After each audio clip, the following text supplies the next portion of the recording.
Good morning, maulan na umaga mula dito sa Kokomo campsite sa Laguna.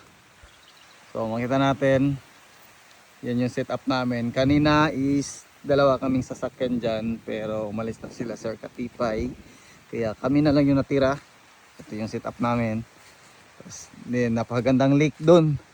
Kaso hindi tayo makapag-kayak dahil maulan na umaga. Ayan o.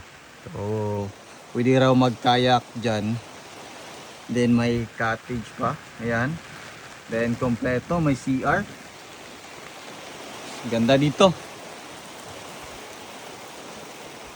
So, kung gusto nyo ng campsite na napaganda, so nature vibes, is google nyo lang Kokomo campsite. So yan lang muna, maraming salamat, ingat and God bless sa ating lahat. Bye bye.